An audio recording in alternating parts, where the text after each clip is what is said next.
주님의 은혜를 입에 살아가시는 기업된 하루의 삶이 되시길 소망합니다. 오늘 본문의 시편 3편에서 5편까지 그 고난 중에 여호와께 슬픔과 고통을 고백하며 구원을 구하는 시로서 3편을 제외한 4편, 5편은 직접적인 변경이 나오지 않습니다. 하지만 일반적으로 3편 모두 어제 살펴보았던 시편 3편의 표지, 다윗 통치 1대 위기를 몰고 왔던 그 압살롬의 반역 사건을 역사적 배경으로 하고 있습니다. 이 중 제3편은 다윗이 그 아들 압살롬과 그의 동조한 신하들의 그 반역으로 쫓기는 그런 상황에서 하나님의 구원을 호소하는 그런 내용이 주를 이루고 있다면, 오늘 본문의 이 3편 말씀은 현재 압살롬의 반역으로 말미암아 당하고 있는 그 고난을 끝까지 도우시는 그 하나님의 구원을 통하여 극복하게 될 것임을 확신하는 그런 말씀이 주를 이루고 있습니다. 또한 제3편이 하나님의 긍휼하심과 은혜로 아침을 맞이하는 그런 다윗의 감격을 노래한 그런 아침 찬송시로 후대 사람들의 이 아침 예배에 사용되었다면, 오늘 본문의 4편은 하나님을 절대적으로 신뢰하는 그런 자만이 두려움 밤조차 평안히 맞이할 수 있음을 노래한 저녁 찬송시로서 저녁 예배에 사용되었음을 보게 됩니다. 좀 더 오늘 본문의 말씀을 자세히 살펴보면 1절 말씀은 하나님의 긍휼하신 그런 성품에 근거하여서 하나님의 도움을 구하는 다윗의 간구에 대해 말씀하고 있으며, 또한 2절에서 3절 말씀은 대적들에 대한 그 다윗의 책망과 경고에 대해 말씀하고 있습니다. 이어서 4절에서 5절 말씀은 다윗의 권고에 대해서 말씀하며, 6절에서 8절 말씀은 고난 중에서도 믿음으로 체험하는 그런 기쁨과 평안에 대한 그 감사의 찬양을 말씀하고 있습니다. 오늘 말씀을 통해서 온전히 주님께서 주시는 완전한 참된 평안과 기쁨을 누리는 우리 모든 성도님들 되시길 소망합니다. 말씀을 전하기 전에 우리 성도님들은 매일매일의 삶이 기쁘신가요? 평안하신가요? 기쁘거나 평안할 때 우리의 삶은 어떠한가요? 여호와께 찬송하며 감사합니다. 하지만 그렇지 않을 때 우리의 신앙과 우리의 삶이 어떠한가요? 하나님께 불평과 불만이 넘쳐나는 것을 우리는 경험하게 됩니다. 오늘 말씀을 통해 다윗이 고난과 환난 중에서도 하나님께 기뻐하며 평안을 누림을 바라보고, 우리의 신앙과 삶이 다윗과 같이 어떠한 상황, 즉 고난과 환난 속에서도 하나님께 기뻐하며 평안을 누리는 삶이 되시길 소망합니다. 오늘 7절 말씀을 보면 주께서 내 마음에 두신 기쁨은 그들의 곡식과 새 포도주가 풍성할 때보다 더하니이다 라고 말씀합니다. 7절 말씀을 보면 다윗은 참으로 놀라운 고백을 하고 있는 것을 보게 됩니다. 지금 다윗이 기뻐할 수 있는 상황이었을까요? 아닙니다. 인간적으로 보면 도저히 기뻐할 수도 없는 그러한 상황에 처해 있었습니다. 통곡을 해도 모자랄 그러한 상황 속에서 다윗은 기뻐하고 있는 것입니다. 그 기쁨이 얼마나 컸던지 다윗은 곡식과 새 포도주가 풍성할 때보다 더하다라고 고백합니다. 다윗은 이러한 추수의 기쁨보다도 더 기쁨을 누리고 있다라며 고백합니다. 다윗은 어떠한 상황에서요? 바로 그의 인생 중에 최고의 역경 가운데 기쁨을 누리고 있다라며 고백합니다. 다윗은 어떻게 도저히 기뻐할 수 없는 그런 상황에서 기뻐할 수 있게 되었을까요? 그리스도 안에서 기쁨을 누렸기 때문이었습니다. 그리스도 안에서 참된 기쁨을 누리며 나아갈 때 하나님께서는 마음의 기쁨을 주심을 기억해야 합니다. 우리도 그리스도 안에서만이 참된 기쁨을 누릴 수 있음을 잊지 않고 온전히 그리스도 안에서 참된 기쁨을 누리며 살아가는 우리의 삶이 되어야 합니다. 하지만 우리가 살고 있는 이 세상에서의 기쁨은 어떠한 기쁨일까요? 세상의 기쁨은 조건부 기쁨입니다. 조건적 기쁨입니다. 좋은 대학에 들어가야 기쁘고, 좋은 회사에 입사해야 기쁘고, 또한 많은 월급을 받아야 기쁩니다. 또한 승진하고 좋은 일이 생겨야 기쁨이 찾아온다라며 생각합니다. 하지만 하나님이 주시는 기쁨은 그러한 세상적 기쁨과는 다르다라는 것입니다. 그 기쁨은 조건적이지 않으며 환경은 그대로지만 나아진 것도 없지만 현실을 바라보면 탄식만 나오지만 아무리 열악한 환경에 처할지라도 그리스도 안에 있다면 걱정과 근심과 좌절과 낭만을 잊게 되며 온전히 주님 안에서 진정한 기쁨을 누릴 수 있다라는 것입니다. 하나님으로부터 오는 기쁨은 조건부가 아닙니다. 세상 사람들이 보기에는 도저히 기뻐할 수 없는 그러한 상황이 아닌데도 기뻐할 수 있는 것은 우리가 그리스도 안에 있기 때문입니다.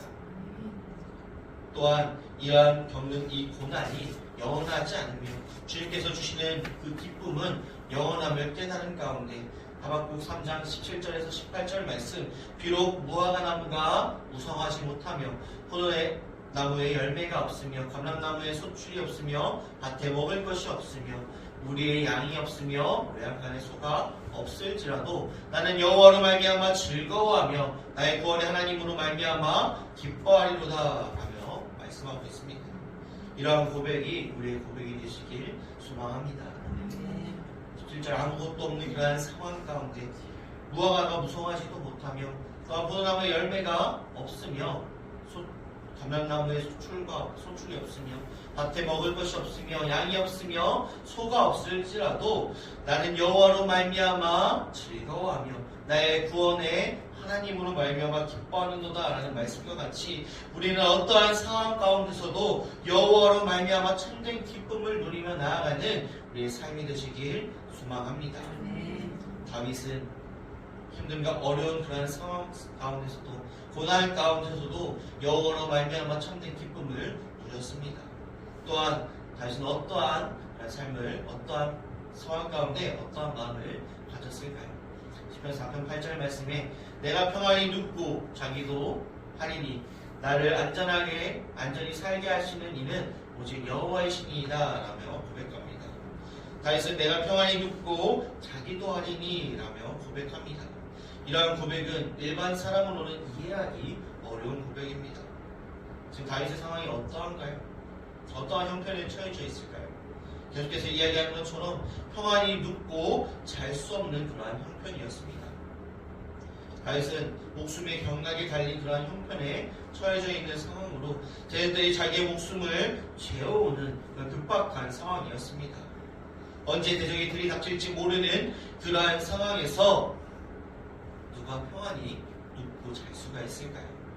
그런데도 다윗은 평안히 눕고 자기도 하였다라며 고백합니다. 이러한 사실은 다윗의 마음에 근심과 염려가 없었음을 의미합니다. 마음에 근심과 염려가 있는 사람은 평안히 잘 수가 있을까요? 결코 그럴 수 없습니다.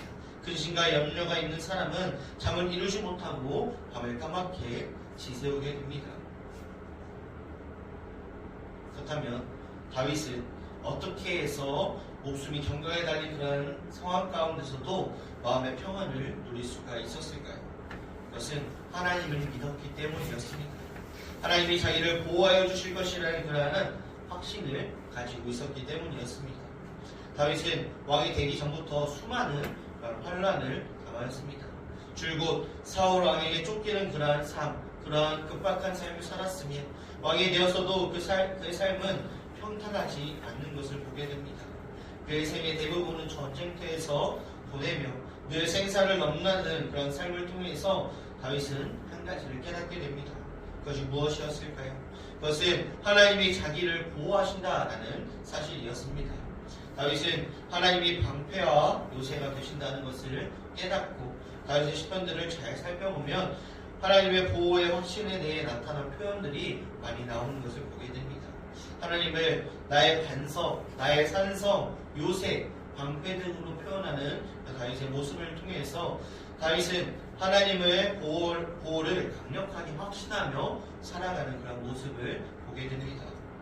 다윗에게는 바로 이러한 하나님의 보호에 대한 확신이 있었기에 반역자들에게 쫓기는 그러한 상황에서도 한치 앞을 내다볼 수 없는 그러한 상황 속에서도 평안히 눕고 잘 수 있었던 것입니다. 하나님을 배경으로 둔 사람은 어떠한 열악한 환경에서도 평안을 누릴 수 있습니다. 하나님의 보호를 확신하는 사람이 목숨의 경각에 달린 그런 위기의 상황에 놓인다 할지라도 평안히 눕고 자는 그런 마음의 평안을 누릴 수 있는 것과 같이 그러한 믿음이 우리의 믿음이 되어야 합니다. 잠언 3장 24절 말씀에 내가 누울 때에 두려워하지 아니하겠고 내가 누운즉 내 잠이 달리로다 라고 말씀합니다. 우리는 여호와로 말미암아 우리는 참된 평안을 누릴 수가 있습니다. 그렇게 우리는 온전히 하나님만을 전적으로 의지하며 세상 것 의지하는 것이 아니라 온전히 주님만을 바라보며 주님께서 나를 보호해 주실 것이라는 그 믿음 안에 살아가는 우리의 삶이 되시길 소망합니다. 다시 한번 여쭙겠습니다. 우리 성도님들 매일매일의 삶이 기쁘신가요? 매일매일의 삶이 평안하신가요? 우리는 예수 그리스도 안에서 온전히 기쁨을 누리며 평안을 누리며 나아가는 우리의 삶이 되어야 합니다. 예수님께서 말씀하십니다. 수고하고 무거운 짐진 자들아 다 내게로 오라 라고 말씀합니다. 나에게 힘듦과 어려움, 고난이 있다면 주님께로 나아감을 통해서 온전히 주님께서 주시는 진정한 기쁨과 진정한 평안을 누리며 나아가는 우리의 믿음의 삶이 되시길 소망합니다. 말씀을 정리하고자 합니다. 로마서 8장 35절에서 39절 말씀에 보면 누가 우리를 그리스도의 사랑에서 끊으리요 환난이나 공고나 박해나 기근이나 적신이나 위험이나 칼이냐 높음이나 기쁨이나 다른 어떤 피조물이라도 우리를 우리 주 그리스도 예수 안에 있는 하나님의 사랑에서 끊을 수 없으리라 라고 말씀합니다. 어떠한 세상의 모든 것들 우리를 예수 그리스도의 사랑 안에서 끊을 수 없다라는 이 말씀과 같이 우리는 매일매일의 삶이 우리는 여호와로 말미암아 기뻐하며 평안을 누리며 나아가는 우리의 삶이 되어야 합니다. 다시 한번 말씀드립니다. 여호와로 말미암아 예수 그리스도 안에서 주시는 그 진정한 기쁨을 누리며 평안을 붙잡고 의지하며 나아가는 우리의 삶이 되시길 소망합니다. 기도하시겠습니다. 사랑과 은혜가 충만하신 아버지 하나님, 세상 것으로 기쁨을 누리며 평안을 얻는 것이 아닌 온전히 여호와로 말미암아 기뻐하며 평안을 누리며 나아가는 우리의 삶이 될 수 있도록 주님께서 함께하여 주시옵소서. 우리 주님께서 우리의 삶을 주관하여 주시고 함께하시고 인도할 주 믿사옵고 바라보며 사용하신 예수님의 이름으로 기도드립니다. 아멘.